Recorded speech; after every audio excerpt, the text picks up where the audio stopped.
Time for an update on the ryegrass oversow on the Kikuyu. It has been 1 week since we put it down. I'm just going to show you guys how it looks, show you what I'm putting out today to help it establish a little bit quicker, and just showing you the results. Yo mate, what up? Welcome to another lawn tip vid. So as you can see behind me, there is lots and lots of colour come back here. So some of that's the Kikuyu coming back. But a lot of it is the ryegrass popping up. So we're 7 days since sowing this down. You can see this side's looking nice and lush as well.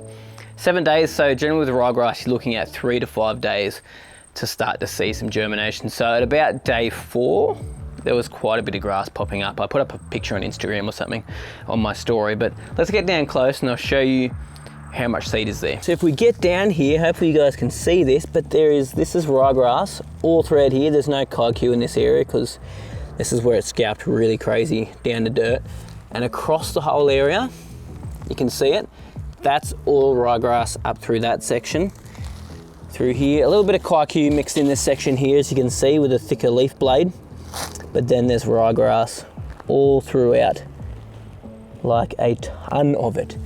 Everywhere. So we've had really good germination, good results, pretty even across the board. There was one spot that wasn't getting water up towards that tree just there because the soaker hose, the Sumi soaker itself, wasn't quite reaching there because I didn't have it pulled back far enough. So it's good now, and we've had that seed come up in that area as well, but goes to show you how much you really do need to get on top of the watering to get it coming up. Now I haven't actually checked down the bottom here where we probably would get the most wash and it would dry out the quickest because it's closest to the road. As we can see, yep, it's awesome. There's heaps of seed down in here starting to germinate. A little bit slower down here. Oh, there's quite a lot there. Actually, no, it's pretty consistent. A little bit of wash because some has clumped up, unfortunately. So yeah, some has washed into clumps and then got stuck around this Kikuyu just here. It's clumped up. That's happened in quite a few areas just there actually. So if this did happen to you, one fix that I would recommend is either put some more seed out with some sand and put it out. What I'm actually going to do is wait till that establishes a bit more, so it's gotten an area that it can't really wash out, so all the little parts that did germinate there, and then overseed in, let's say, another week's time. Wait a little bit longer because this is such a drastic slope. Like, you can't see it on camera, but it is quite a big slope here that you tend to get wash generally no matter what, even if you've got something like a light soaker hose like the Sumi soaker just here. It's just the way it is. So just hold off oversowing another week. So we've actually got some grass there, because if the grass is there, it's going to hold the sand and the seed there and prevent it eroding and washing away when a ton of water gets on there. But I'm pretty happy with that little section there, to be honest, considering it's honestly not that bad. Now I just want to show you, this is the part here we didn't get a huge scalp on. So you can't really see the ryegrass, but as soon as we get down low, you can see little pingers poking out. I'll pull this out, this is going to hurt me to do. But there's some ryegrass down in there, and it's actually starting to come up above all of the Kikuyu there as well. I'll be honest, it almost looks like there's more here.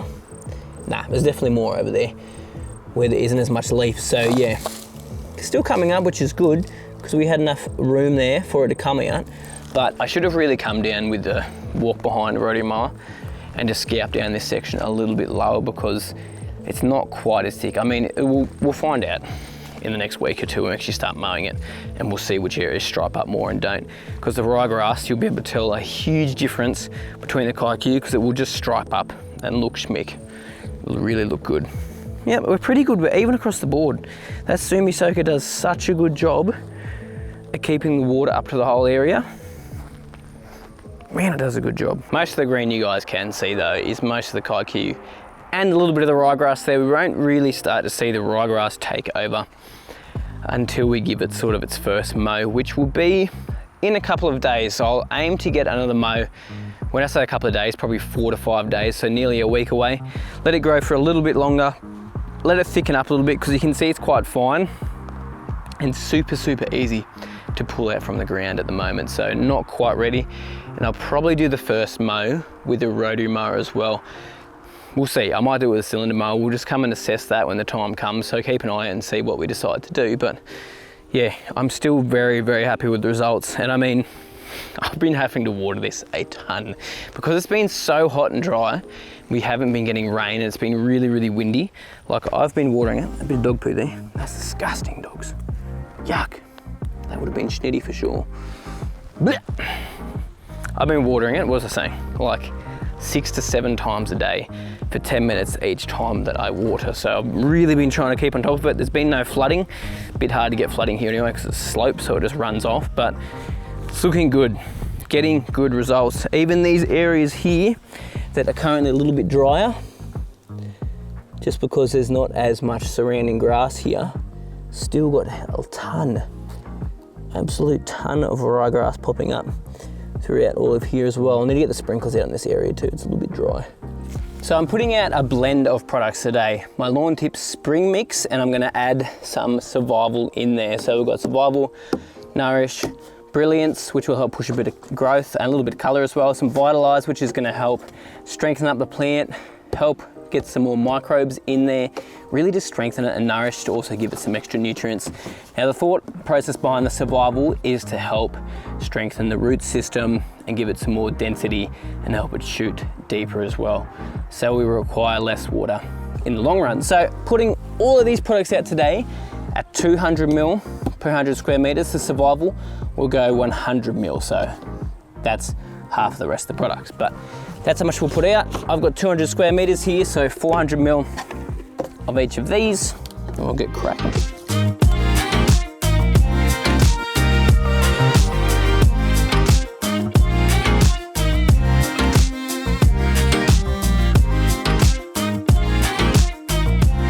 So I won't water that in straight away. Obviously need to get water back on this area soon. So leave for 2 hours, let it be taken in by the leaf, 2 to 3 if you can, and then we'll water it in, which is good because we'll get some of that product down to the soil as well. So we'll get some foliar uptake and also some through the root system as well. So do it a bit of both, which will be great, which the Survival is great when it gets down into the soil, into the roots, because it's gonna help promote that root growth as well.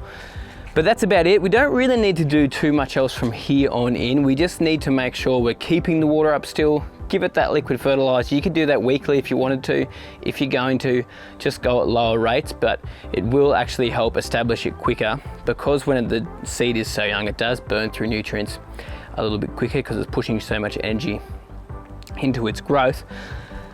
But if you wanted to do an overseed at this point as well, believe it or not, you can do it, and you can also top dress over the seed that you've got there as long as you don't smother it. So you could overseed, either mix up a bucket with some sand or some soil and mix your seed in there and sprinkle it out, which is a really good way to do it if you've only got a couple of spots that are shocking. If you've got huge areas, overseed them, top dress by hand, and then you'll get that good germination from there. But generally around week day 7 to 10, I like to do an overseed, but we're looking like we may not need to here.